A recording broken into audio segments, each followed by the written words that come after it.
डरावना था, सब लोग डरे हुए थे, एकदम भाग रहे थे, कोई किधर से कोई किधर से, जिसको जिधर से मौका मिला तो उधर से कूद के भाग रहे थे।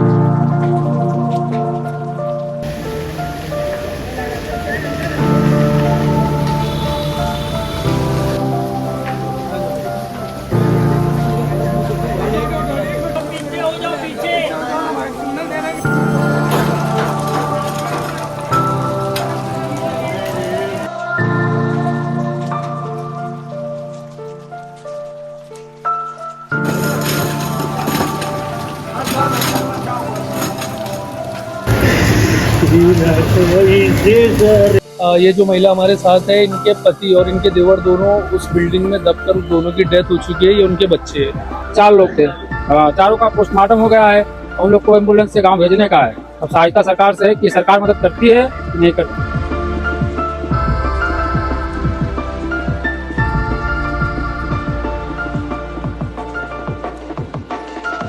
ये बिल्डिंग का रिपेयरिंग चल रहा था। रिपेयरिंग के दौरान ऐसा गिरने जैसा तो नहीं था, मगर अचानक से बिल्डिंग गिरा। आप मौजूद थे बिल्डिंग में? हम लोग मौजूद थे, वो जस्ट ए वाले बिल्डिंग में, बी वाला गिरा है, ए वाले बिल्डिंग में हम लोग मौजूद था। तो भागने के दौरान में कहीं हम लोग इधर उधर भागा, व्यवस्था नहीं मिला, जिधर से भागने का था निकल के उधर ही बिल्डिंग गिरा वो वाला। तो हम लोग दूसरे साइड से कूद कूद के भागा, तो कूद के भागने में पैर में फ्रैक्चर आया।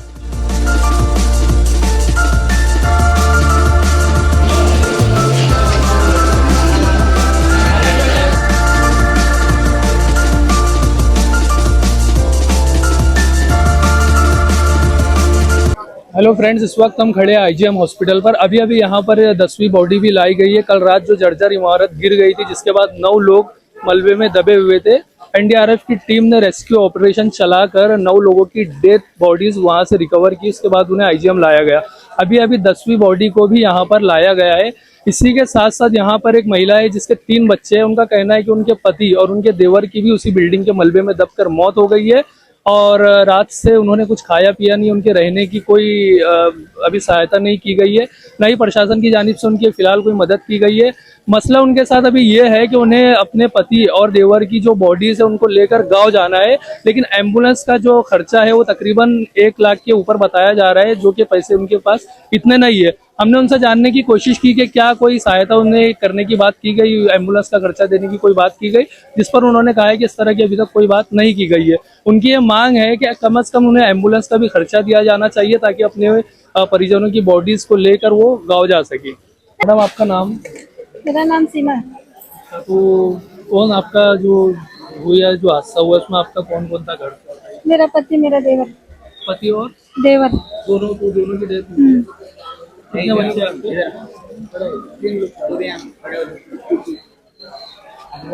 जो कल बिल्डिंग ध्वस्त हुई थी नीचे, जर्जर बिल्डिंग, उसके बाद जो यहाँ पे उनके परिजन मौजूद है, ये जो महिला हमारे साथ है, इनके पति और इनके देवर दोनों उस बिल्डिंग में दबकर उस दोनों की डेथ हो चुकी है। ये उनके बच्चे हैं।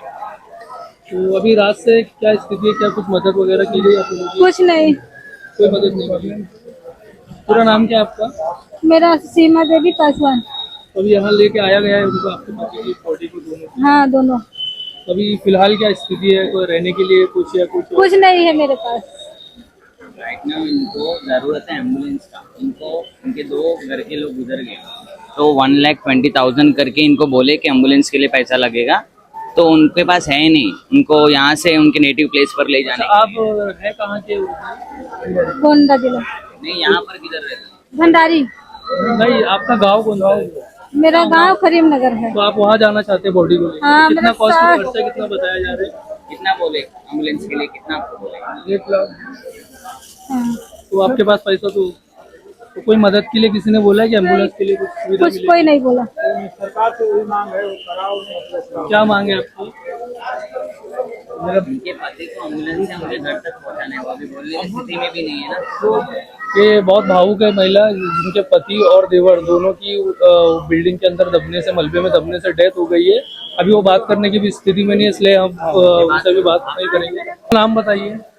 रोहित पासवान मेरा नाम है। वो जो कल बिल्डिंग का हादसा हुआ, उसमें आपकी घर का कौन था? मेरे चाचा के 2 लड़के थे, और एक रोहित पासवान मेरा नाम है। उसका एक का राकेश कुमार पासवान, एक का अशोक कुमार पासवान है, और एक उसका साला था, एक उसका मामा का लड़का था।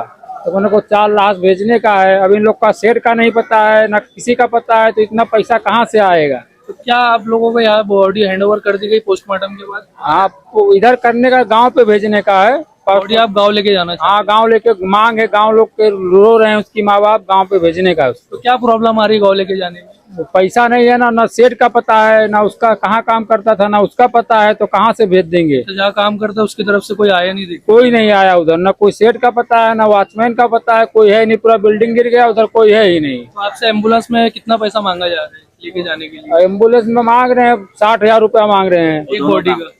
2 बॉडी का साथ में लेके जाने का। 4 बॉडी ले जाएंगे तो 1,20,000 रुपया तो चला जाएगा उसमें ही। तो आपके पास इतने पैसे नहीं है? इतना पैसा कहाँ है? अभी आप क्या चाहते हैं, क्या मांग है आप? अभी मेरी मांग है कि इन लोग को गांव भेजा जाए और इन परिवार को कुछ सहायता दिया जाए।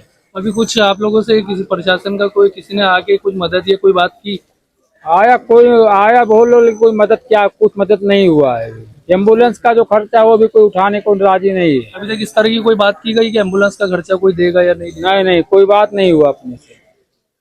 तो अभी आप क्या चाहते हैं कि एम्बुलेंस का आपको जो खर्चा है वो मिलना? हाँ, एम्बुलेंस का खर्चा मिलना चाहिए। हो सकता है तो उस परिवार के 2 बेटे हैं, उसके एक लड़की है, उनको भी सहायता मिलना चाहिए। आगे उसका जब कितने बच्चे हैं उनके? उसके 3 बच्चे हैं, 2 लड़के हैं, एक लड़की है। तो अभी रात से क्या स्थिति है उनकी, जब से हादसा हुआ है उसके बाद रात से? से क्या स्थिति है, खाना तक नहीं खाए हैं, सब रो ही रहे हैं। उनको क्या बोलेगा यार, उनका स्थिति बहुत गड़बड़ है। और आपके साथ साथ जो बाकी के परिवार जिनके हादसे में जान गई है उनका भी यही हाल है?